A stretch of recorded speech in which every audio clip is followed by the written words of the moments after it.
우리 모두를 모이게 하신 것이 하나님의 은혜입니다. 여러분, 그러한 신앙 고백을 우리 시편 기자와 함께 고백하기를 원합니다. 저와 함께 이렇게 고백해 보실까요? 이날은 여호와께서 정하신 것이라. 이날에 우리가 즐거워하고 기뻐하리로다. 아멘. 이날이 주님 정하신 날임을 이 사실 하나만으로도 우리가 기뻐할 수 있고 감사할 수 있습니다. 참 오늘은 특별한 날입니다. 물론 제가 마지막 설교를 해서 특별한 것이 아니라 하나님의 말씀을 우리가 함께 나눌 수 있기 때문에 특별합니다. 그렇기에 매주일 특별합니다. 지난 2년간의 시간은 제 삶 가운데 혹은 제 목회 경험 가운데 소중한 시간들이었습니다. 오늘이 언젠가는 올 줄 알았지만 막상 다가오니까 여러 가지 마음이 교차합니다. 아쉽고 섭섭한 마음, 그 가운데서도 감사한 마음이 함께합니다. 새로운 것을 준비하고 떨리는 마음으로 함께 예배했던 첫 자리가 엊그제 같은데 또 그와 같은 마음으로 이 자리에 서게 됩니다. 그동안 교우 여러분 모든 분께서 아낌없이 사랑해 주시고 격려해 주시며 또 많은 기도를 해주셔서 너무나도 감사드립니다. 여러분의 사랑과 기도가 없었다면 지금 저의 모습으로 설 수 없음을 고백합니다. 와싱턴 한인교회 모든 시간은 하나님의 은혜를 경험했던 시간들이었습니다. 여러분과 함께했던 시간들이 단순히 여러분을 알고 저를 알아가는 시간이 아니었. 그것뿐만 아니라 우리 안에 역사하시는 하나님의 은혜를 나누고 깨닫고 체험했던 시간이었습니다. 여러분 참으로 감사드립니다. 우리의 삶 가운데 변화라고 하는 것은 내가 좋아하던 좋아하지 않던 피할 수 없는 경험인 듯 싶습니다.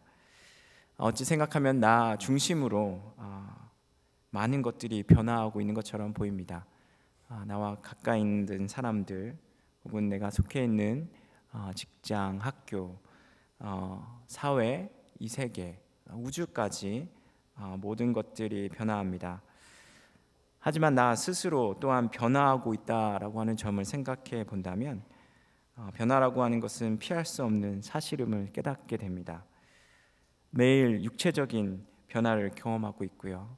감정적인 변화, 또 정신적인 변화 또한 우리가 겪는 삶의 흐름이라고 말할 수 있습니다. 때론 변화를 맞이하는 것이 쉽지 않고 어렵고 힘든 일이 될 수 있지만 그 가운데 소망을 품고 또 안에 꿈을 꾸며 그 의미를 발견한다라고 하는 일, 그것이 참으로 감사한 일일 것입니다. 이스라엘 백성들 그들의 역사를 가만히 생각해 보면 그 가운데 가장 큰 변화였던 시기는 바빌론 포로 시기라고 할 수 있을 것입니다. 이스라엘 백성들이 주전 587년에 바빌론으로 끌려가게 됩니다.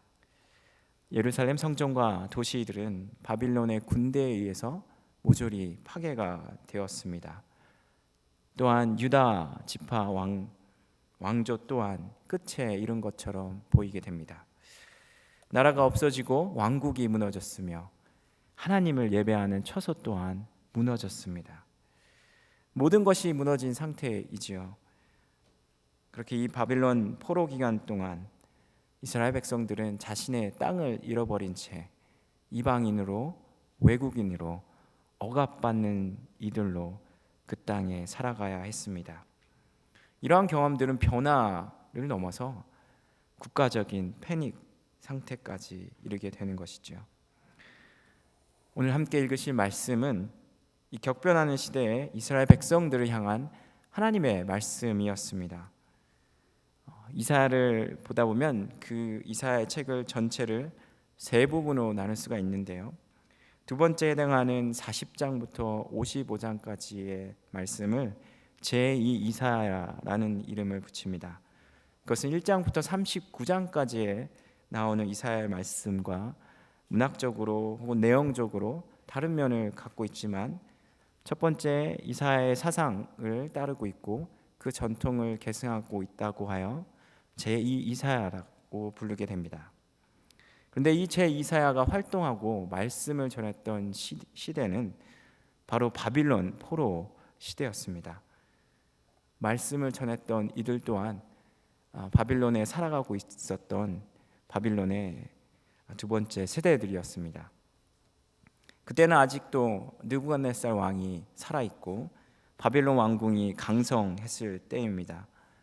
물론 강성했던 바빌론의 왕 느부갓네살 왕이 죽고 난 후에 바빌론 왕국은 점점 쇠악의 길로 빠져가고 페르시아 왕 고레스가 등극을 하게 되고, 또한 유대인들이 이제 자신의 땅으로 돌아올 수 있다라고 하는 그런 칙령이 내려져서 다시 고국으로 돌아오지만, 바로 제2 이사야가 활동했던 그때는 어둠과 절망의 땅인 바빌론에 살고 있을 시간이었습니다.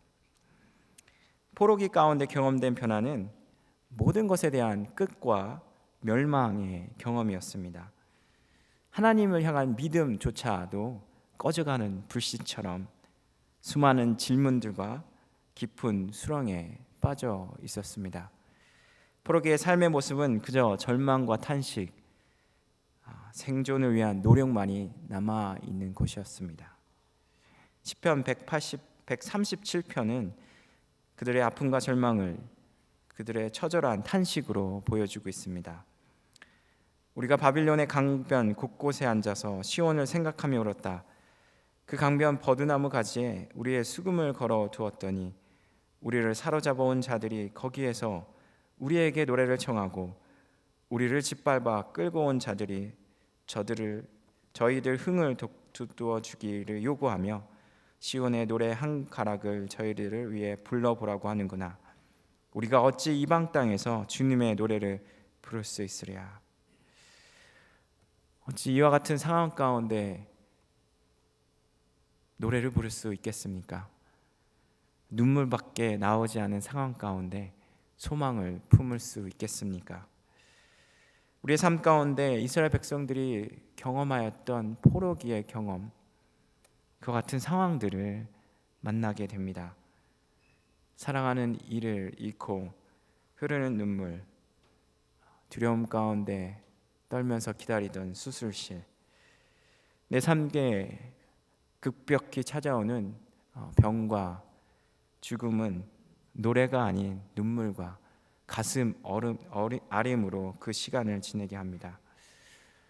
하지만 이사야, 오늘의 말씀 이사야는 이에 대해 도전을 합니다. 예언자에 대한 오해들이 있습니다. 그 오해의 대부분은 그의 역할에 관한 것인데요, 예언자는 하나님이 다가올 그 미래의 심판에 대한 말씀만을 전한다라고 이렇게 생각하는 것이지요. 그렇게 무섭고 두려운 말씀만을 전한다고 생각합니다. 물론 하나님의 말씀 가운데는 심판에 관한 말씀, 앞으로 일어날 그런 일에 말씀이 담겨 있을 수가 있습니다. 하지만 예언자는 미래 일을 예측하는 점장이, fortune teller가 아니라 하나님의 대변자, 하나님의 spokesman, 마우스피스의 역할을 하는 사람들입니다. 그저 하나님의 말씀을 전하는 이이지요. 그렇게 하나님께서 소망을 선포하실 때 이사야는 소망을 품을 수 없는 그곳에서 소망을 선포합니다. 노래를 부를 수 없는 그곳에 노래를 부르라고 명합니다. 어떻게 바빌론 그 땅에서 소망을 품고 노래를 부를 수 있습니까? 이사야는 그 소망의 근원을 두 가지로 전하고 있습니다. 그 첫 번째는 기억입니다. 무엇을 기억해야 하나요? 이사야는 하나님께서 하신 일들을 기억하라고 촉구합니다. 이스라엘 백성, 너희가 어디서부터 왔는지 기억하라고 명령하십니다. 그럼 어디서부터 기억해야 할까요? 그 기억은 창조의 순간부터 시작됩니다. 하나님의 손에 의해서 지음받은 하나님의 피조물임을 기억하는 것입니다. 그들을 구원의 손으로 이끄신 하나님의 손길을 기억해야 합니다. 애굽에서 광야로 여호와 하나님의 강한 팔로 그들을 노예에서 하나님의 백성으로 삶으신 그 구원의 손길을 기억하는 것입니다. 광야에서 약속의 땅으로 인도하신 그 길, 하나님과 함께 걸어온 그 신앙의 여정을 기억해야 하는 것입니다. 왜 이렇게 기억하는 것이 중요할까요? 그것은 하나님께서 하셨던 일들을 기억할 때 지금 현재 하나님께서 어떤 것에 주목하고 계신지, 앞으로 어떤 일을 이끌어 가실지 그에 대한 꿈을 꾸게 되는 것입니다. 꿈과 비전, 하나님께서 허락하신 꿈을 꾸게 되는 것이지요. 이것이 이사야가 전하는 기억과 소망의 역동적인 관계입니다. 이스라엘 백성들이 포로 생활만 집중하여 바라볼 때 하나님께서 어떤 일을 하고 계신지 어떠한 소망도 가질 수 없습니다. 하지만 하나님께서 하셨던 일들을 기억할 때 신실하신 하나님께서 현재 하시고 계신 일을 깨닫게 되는 것입니다. 출애굽의 사건을 기억할 때 다시금 그 큰 길로, 그 구원의 길, 새로운 출애굽을 인도하시는 하나님을 꿈꾸게 되는 것이지요. 이사야는 외칩니다. 광야에 주님께서 오실 길을 닦아라. 사막에 우리의 하나님께서 오실 큰 길을 곧게 내어라. 그렇게 우리가 기억을 멈춘다라고 하는 것은 위험한 일입니다. 그것은 하나님이 누구이신지 잊는다는 것이고 소망을 가질 수 없는다는 뜻입니다. 기억한다는 것, 꿈꾼다는 것, 그 사이의 역동적인 관계 가운데서 현재 하나님의 일하심, 하나님의 역사하심을 보게 되는 것입니다. 내가 이제 새 일을 하려고 한다. 이 일이 이미 드러나고 있는데 너희는 그것을 알지 못하느냐? 내가 광야에 길을 내겠으며 사막에 강을 내겠다. 지난 2년 동안 교우님들과 만나 이야기하며 함께 지냈던 시간들은 기억을 했던 시간들이었습니다. 그렇게 참으로 소중했습니다. 제가 감당했던 사역들, 제가 여러분과 함께 시간을 보냈던 성경 공부, 여러분과 만남의 시간, 신방의 시간들, 바로 함께 기억하는 시간들이었습니다. 내가 어떻게 주님을 영접했는지, 내 삶 가운데서 주님께서 나를 어떻게 인도하셨는지, 내가 받았던 세례 그 의미는 무엇이었는지, 내가 죽음의 순간을 경험하면서 그 터널과 같은 시간들을 어떻게 보내왔는지, 내가 사랑하는 이들을 떠나보내고 그 가운데 하나님을 어떻게 만나게 되었는지, 이 모든 나눔은 기억의 시간들이었습니다. 단순히 한 사건을 기억한 것이 아니라 그 시간들의 기억은 하나님의 역사의 흔적들, 하나님의 은혜의 순간들에 대한 감사이었습니다. 이와 같은 삶의 나눔은 어떤 신앙의 영혼담이 아니었습니다. 그것은 하나님의 창조와 구원의 손길에 대한 감사였고 찬양이었으며 우리 모두를 겸손케 하는 신앙의 고백이었습니다. 하나님의 은혜를 기억할 때 신실하신 하나님께서 동일한 구원의 손길로 잡아주시고 생명의 길로 인도하실 것을 기대하게 되었습니다.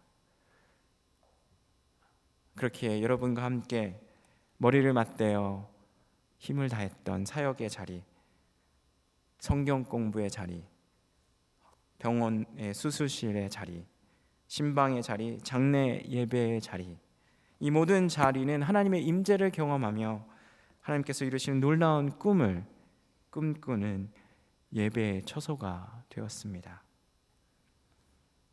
그렇게 저의 인연은 그의 거룩함 앞에, 하나님의 은혜 앞에 열정을 다하고 힘을 다해 섬길 수 있었습니다.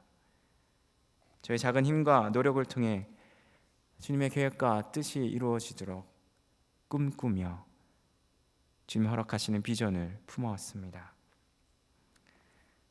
그렇게 우리 모두는 이사야의 말씀을 귀 기울일 수 있습니다.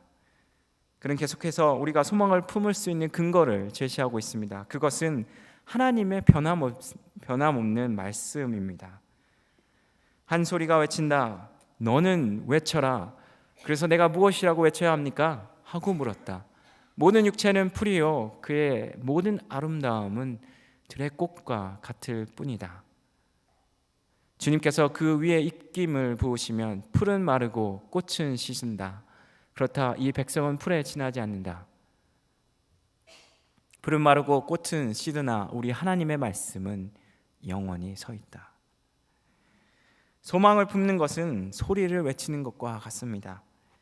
우리는 제2 이사야가 누군지도 그에 대한 어떤 양력도 알지 못하지만 그의 소리는 우리가 함께 듣고 있습니다.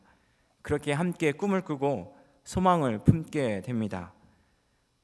바빌론의 포로 상황은 그들의 선조들이 겪었던 애굽 땅의 노예 생활과 같았습니다. 꽃이 시들어가는 때, 풀이 말라가는 때와 같은 것이죠. 인간의 존재가 바로 이와 같습니다. 풀처럼 마르고 꽃처럼 시들어가는 존재이지요. 하지만 이사야는 이와 같은 때, 노래할 수 없을 때 노래하자고 외칩니다. 소리칠 수 없을 때 소리치자고 말합니다. 어떤 것도 이루어지는 것이 없는데 이루어지고 있다라고 말합니다. 물론 헛된 희망을 품으라는 이야기가 아닙니다. 정신 나간 것처럼 현실을 간과하라는 이야기도 아닙니다. 그러나 그것은 오직 하나님의 변함없는 영원한 말씀에 의지하라 라고 하는 말을 선포하고 계십니다. 포로기의 시련, 고통의 문제는 인간의 힘과 노력으로 해결할 수 없는 상황입니다. 이제 믿음의 근원이 되신 하나님을 다시 바라보자 이렇게 초청하고 계시는 것입니다. 하나님의 변함없는 말씀을 의지할 때 하나님께서 누구이신지 우리는 깨닫게 됩니다. 하나님의 구원의 하나님이십니다. 이스라엘을 애굽 땅에서 구원하신 하나님께서 다시금 새로운 출애굽의 길을 여실, 그 꿈꾸지 못한 일을 하실 구원의 하나님이십니다. 하나님은 용서하시는 하나님이십니다.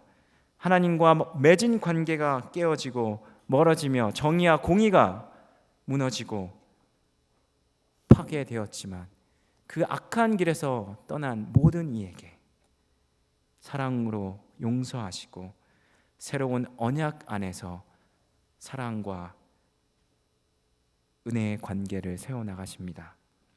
하나님은 전능하신 하나님이십니다. 역사를 주관하시며 하나님이 세우신 그 선한 뜻을 향하여 끊임없이 이루어가시는 하나님이십니다. 하나님은 창조주 하나님이십니다. 주님께서 창조하셨던 그 샬롬의 상태, 모든 것이 아름답고 선하였다, 좋다라고 말씀하신 그 선함을 향하여서 끊임없이 창조하시는 하나님이십니다. 우리가 믿고 의지하는 하나님, 주님의 말씀 안에서 다시금 새롭게 깨달아집니다. 이제 이사야는 마지막으로 이 모든 것이 개인의 목소리가 아니라 공동체의 목소림을 강조하고 있습니다. 좋은 소식을 전하는 시온아, 어서 높은 산으로 올라가거라. 아름다운 소식을 전하는 예루살렘아, 너의 목소리를 힘껏 높여라. 두려워하지 말고 소리를 높여라. 유다의 성읍들에게 여기에 너희의 하나님이 계신다 하고 말하여라. 개인 한 사람을 향한 소식이 아닙니다. 이 좋은 소식, 복된 소식은 산 위에 올라가 온 세상에 퍼져야 할 이야기입니다. 예루살렘의 모든 사람들, 모든 백성을 향한 하나님의 말씀입니다. 두려워하지 말고 하나님의 영원하신 말씀을 전하여야 하는 것입니다. 사랑하는 교우 여러분, 와싱턴 한인교회가 이와 같은 신앙 공동체가 되기를 간절히 소망합니다. 세상의 모든 사람들이 노래할 수 없을 때 우리 함께 노래합시다. 세상의 모든 것들이 잠잠할 때 함께 소리 높여 외칩시다. 주님께서 그분의 길을 내시고 그분이 이끄신 놀라운 역사가 일어남을 우리 함께 선포하십시다. 여기에 우리 하나님께서 계시다, 이렇게 선포하십시다. 우리가 함께 기억해야 합니다. 예배는 함께 기억하는 시간입니다. 그 기억을 선포하는 장소입니다. 예배 가운데 하나님께서 우리 삶 가운데 어떻게 역사하셨는지 그 손길을 기억하는 것입니다. 하나님의 놀라운 은혜이며 끊임없는 은혜의 강가에 우리 모두 함께 서는 것입니다. 때로는 나 혼자 기억할 수 없습니다. 때로는 나 혼자 생각할 수 없습니다. 하지만 우리가 함께 기억할 수 있습니다.